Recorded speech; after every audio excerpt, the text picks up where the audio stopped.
Olá pessoal! O Visa Bulletin de abril está disponível e trouxe relativamente bons avanços para os aspirantes das categorias de Employment Based, ou seja, os vistos imigratórios e baseados em carreira. Para quem não me conhece, meu nome é Ana Bárbara, eu sou advogada de imigração aqui nos Estados Unidos. E quais foram esses avanços que aconteceram? A data da ação final, ou seja, o Final Action Date, avançou do dia 22 de novembro de 2022 para o dia 15 de janeiro de 2023 para a segunda preferência do Employment Based, que abrange tanto o EB2 com sponsor quanto o EB2 National Insurance Waiver, ou seja, foram quase 2 meses de salto. Para quem não sabe, o Final Action Date corresponde à data que, de fato, os vistos imigratórios estão sendo emitidos. Imagine uma bilheteria, é literalmente o momento ali na entrega do ticket. Para que você saiba qual data se aplica para o seu processo específico, você tem que saber a sua data de prioridade, que é a data do protocolo do formulário de elegibilidade para os vistos sem patrocinador, ou seja, o formulário I-140, o I-526, o I-360, o I-130, conforme o caso. É a partir da data deste protocolo que você verifica o Visa Bulletin para o seu caso específico. Agora, para os casos que é necessário um patrocinador, seja o EB2 ou o EB3 com sponsor, essa data é a data do PERM, a data da certificação laboral. Ressalto aqui que a data então da prioridade é a data do protocolo, não a data da aprovação.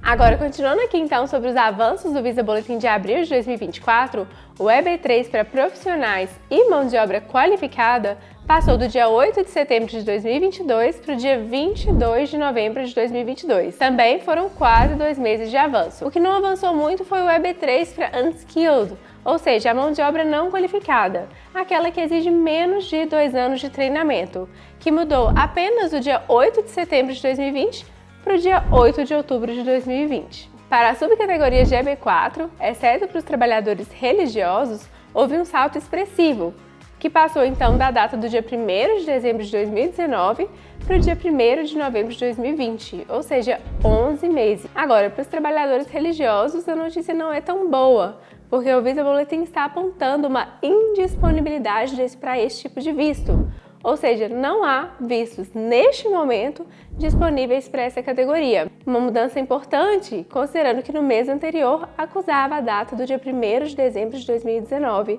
para os trabalhadores religiosos categoria EB4. E para quem está assistindo esse vídeo e é aspirante do ajuste de status, ou seja, quando uma pessoa já está nos Estados Unidos e vai solicitar o Green Card, a emissão deste aqui, a data a ser considerada pela USCIS para o mês de abril para as categorias de Employment Based continua sendo a data final de ação, ou seja, o Final Action Date. Para quem não sabe, essas datas a serem consideradas para o ajuste de status, elas não são fixas e são determinadas mensalmente pelas autoridades competentes americanas. Até fevereiro deste ano, a data usada era o Date of Filing para o ajuste de status.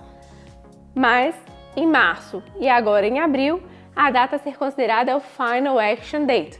Ou seja, a não ser que a sua data do protocolo do seu processo, se você não precisar de certificação laboral, ou a data do PERM, caso você precise da certificação laboral, a não ser que ele esteja abrangida pelo Final Action Date, você não pode ajustar o seu status nos Estados Unidos. E sobre isso eu quero entrar numa pergunta comum que eu recebo dos meus clientes. Depois da aprovação da elegibilidade, como por exemplo, o formulário I-140 ou o formulário I-130, posso aguardar o meu processo nos Estados Unidos? A resposta curta é que não. Somente esses formulários, eles não te concedem nem status válidos nos Estados Unidos, nem autorização de estada. Você precisa ter algum outro status válido ou ter a sua data de prioridade abrangida para solicitar o ajuste de status para poder aguardar o seu processo nos Estados Unidos. Em outras palavras, a pendência do ajuste de status te concede autorização para estar nos Estados Unidos, mas os formulários de elegibilidade sozinhos,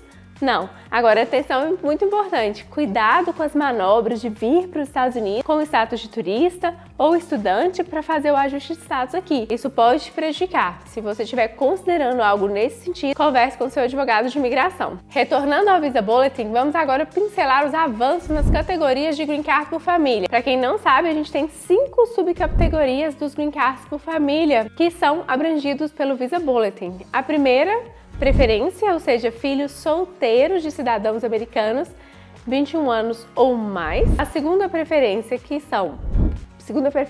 A, que são para cônjuges e filhos solteiros e menores de 21 anos de residentes permanentes legais. A segunda categoria F2B, para filhos solteiros, 21 anos ou mais de residentes permanentes legais. A terceira preferência para filhos casados e filhas de cidadãos americanos. E a quarta preferência, que é para irmãos e irmãs de cidadãos americanos, se o cidadão americano já tiver seus 21 anos ou mais. E qual que foi o avanço que nós tivemos na categoria, então, de Green Card de família? Ao compararmos o Final Action Date da categoria de cônjuges e filhos solteiros até 21 anos de residentes, ou seja, Green Card holders, quem tem um green card, essa data saltou do dia 22 de junho de 2020 para o dia 8 de setembro de 2020. Essa foi a única mudança do Final Action Date. Agora, já o Date of Filing, que além da data ser considerada para processamento consular, é também a data considerada para ajuste de status para as petições de Green Card por família, essas não tiveram quaisquer alterações, permaneceram idênticas com relação ao mês de março. Essas então foram umas pinceladas com relação ao Visa Bulletin, e se você tiver alguma dúvida aqui sobre este assunto, por favor, deixa aqui nos comentários, vai ser um prazer responder as dúvidas de vocês.